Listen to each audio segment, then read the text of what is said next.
জুলাই গণ অভ্যুত্থানে একটা ছাত্র বলেন বৈষম্য এনসিপি এর একটা বিএনপির জন্য গলার কাটা হিসেবে প্রাইভেট বিশ্ববিদ্যালয় নিয়ে কোনো কর্মসূচি এখন পর্যন্ত এই সরকার দেয়নি।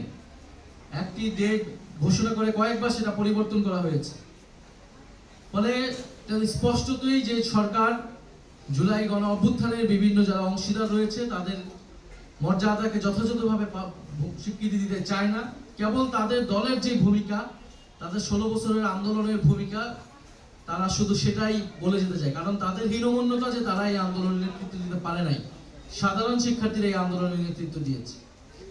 এবং বিএনপি বাংলাদেশের ইতিহাসের কোনো গণ আন্দোলনই আসলে এককভাবে নেতৃত্ব দেয় নাই, কিন্তু সকল গণ আন্দোলনের সুবিধা ভোগ করেছে বিএনপি সরকার। ফলে এই জুলাই গণ অভ্যুত্থানে একটা ছাত্র বলেন বৈষম্য এনসিপি এর একটা বিএনপির জন্য গলার কাটা হিসেবে। কারণ এই শক্তিগুলো না থাকলে বিএনপি একক কৃতিত্ব দাবি করতে পারতো জুলাই গণ অভ্যুত্থানে, যে লন্ডন থেকেই এবং শিলং থেকেই তারা পরিকল্পনা করে গণ অভ্যুত্থান সংগঠিত করা হয়েছে।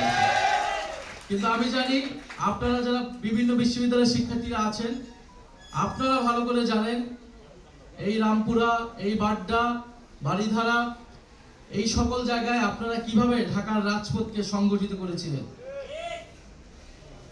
ফলে আমি মনে করি ক্ষমতা দিয়ে কখনো ইতিহাসকে মুছে ফেলা যায় না, সত্যকে মিথ্যা প্রমাণ করা যায় না।